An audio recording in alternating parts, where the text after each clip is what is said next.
मी बोरकर गुरुजी, विश्व ज्योतिषाचार्य, ब्रह्मांड ज्योतिष कार्यालय, रावेर, जिल्हा जळगाव। रावेरचा पिनकोड नंबर आहे 425508 आणि माझा मोबाईल नंबर आहे 985000155558। कार्यक्रम सुरू करण्यापूर्वी माझी पत्नी स्वर्गीय सौ निर्मलाबाई बोरकर यांना अभिवादन करूया आणि आजच्या कार्याचा सुरुवात करूया, आरंभ करूया। आजचा विषय आहे विवाहात येणाऱ्या अडचणी, विवाह जमवण्यासाठी येणाऱ्या अडचणी, विवाहात न जमण्याची काही कारणं। सर्वतोपरी विवाहाविषयी आपण विचार करणार आहोत। आपल्या जन्मकुंडलीच्या माध्यमातून व ज्योतिषशास्त्राच्या माध्यमातून विवाह जमवताना काय अडचणी येतात हे आपण बघणार आहोत। विवाह बघताना आपल्याला पहिले ज्योतिषशास्त्राचा आधारच घ्यावा लागेल, त्याशिवाय आपल्याला पुढे जाता येणार नाही। तर यासाठी आपल्याला जन्मकुंडलीचा आधार तर घ्यावा लागेलच, परंतु जन्मकुंडलीचा आधार फारसा आपल्याला घ्यावा लागत नाही। आपल्याला आधार घ्यावा लागतो विवाह कुंडलीचा। विवाह कुंडली आपण बघितली आणि विवाहाच्या माध्यमातून आपल्याला योग्य ते मार्गदर्शन आपल्याला पाहायला मिळते। योग्य ते मार्गदर्शन आपल्याला पाहत असताना त्यामध्ये विवाहस्थानामध्ये काय अडचणी आहे हे बघायला हवं। विवाहस्थानाचे ग्रह कुठे जात आहे, कुठे राहिलेले आहे, कुठे स्थिरावलेले आहे, त्यांच्यावर कोणत्या कोणत्या ग्रहाची दृष्टी आहे आणि कुठून एखादा ग्रह किंवा 2 ग्रह, 3 ग्रह, पंचग्रह विवाहस्थानात आहे का, विवाहस्थानाचा संबंध अष्टम स्थानाची मृत्यूस्थानाचा आहे का, विवाहस्थानाचा संबंध हा षष्टम स्थानाचा आहे का, विवाहस्थानाचा संबंध हा वयस्थानात आहे का, विवाहस्थानाचा संबंध हा उदयमान आहे का। असे जर असले तर विवाहाच्या ठिकाणी अडथळ्याचे योग येतात। आणि विवाहस्थानाचा स्वामी जर लाभात असला, भाग्यात असला, धर्म कर्म नशीब दैवात असल्या तर आपल्याला विवाहाला योग्य ती स्थळे येते आणि विवाह पण संपन्न होतो। विवाह आपण बघत असताना आपल्याला काही ग्रहांच्या दृष्टीचा योगही आपल्याला बघायला हवा असतो। शनिदृष्टी आपण बघितली आणि मंगळाच्या दृष्टीमध्ये विवाहस्थान असलं तर मग विवाह योग होत नाही आणि विवाह होत नाही असं आपल्याला आढळून येते। म्हणून यासाठी शनिदृष्टी आणि मंगळाची दृष्टी तर बघायला हवीच, परंतु यानंतर आपल्याला शनी मंगळाचा योग जर असला तर तो मात्र आपल्याला विवाहाला विलंब करणारा योग असतो। शनी जर असला, शनीची दृष्टी असली, शनी प्रथम स्थानात असला, शनी सप्तम स्थानात असला, शनीचा संबंध विवाहस्थानाशी असला तर आपल्याला समझोता करूनच विवाह करावा लागतो।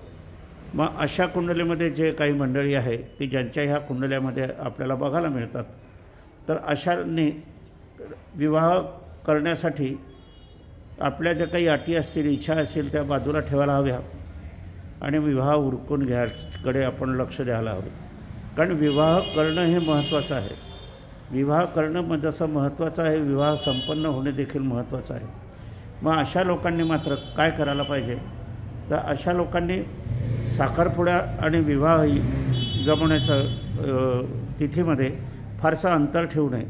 चट मंगनी चटपट शादी असं जर केलं तर फार उत्तम आहे।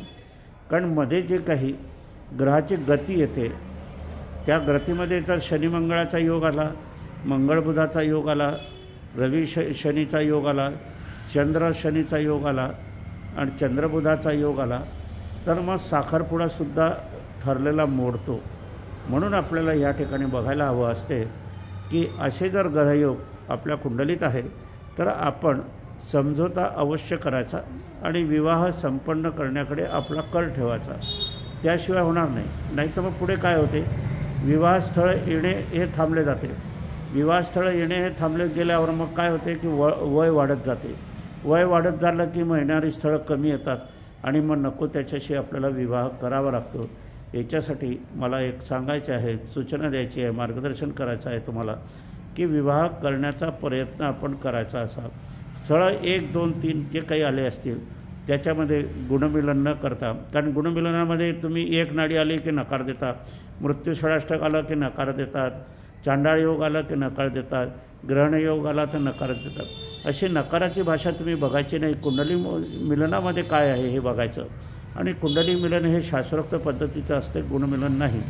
म्हणून कुंडली मिलनातून जर आपला विवाह जमत असला तर मात्र आपण विवाह करायला हरकत नाही.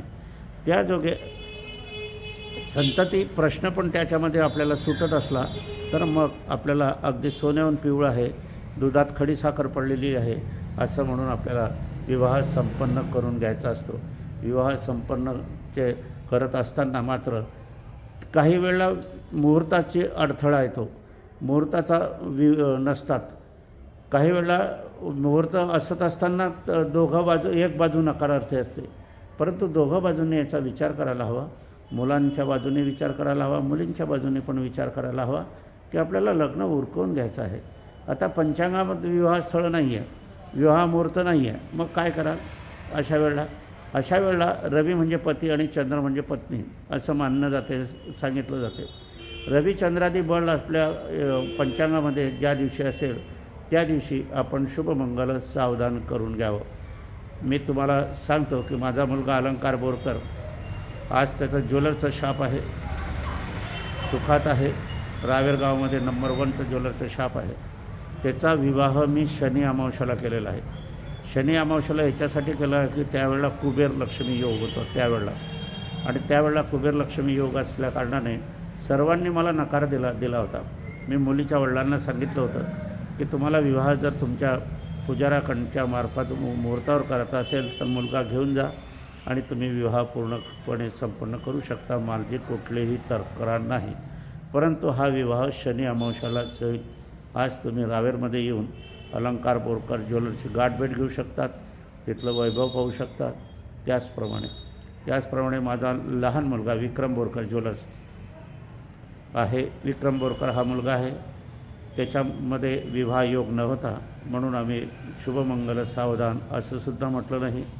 त्या मुलीला आम्ही सांगितलं की शोरूममधली ती तुला जी आवडेल मंगलपोत ती आपण मंगळसूत्र जे आवडेल, त्या बांगड्या तुला दागिने जे आवडेल ते स्वतःच्या हाताने घालून घ्या आणि मग आमचे आशीर्वाद घ्या, तुमचा संसार सुखाचा जायला.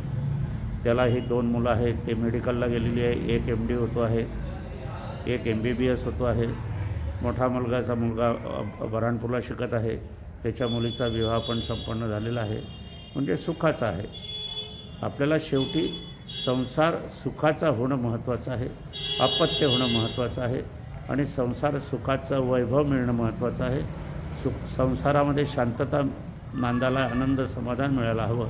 ते माझ्या दोघंही मुलांचे संसार आपण प्रत्यक्ष येऊन बघू शकतात.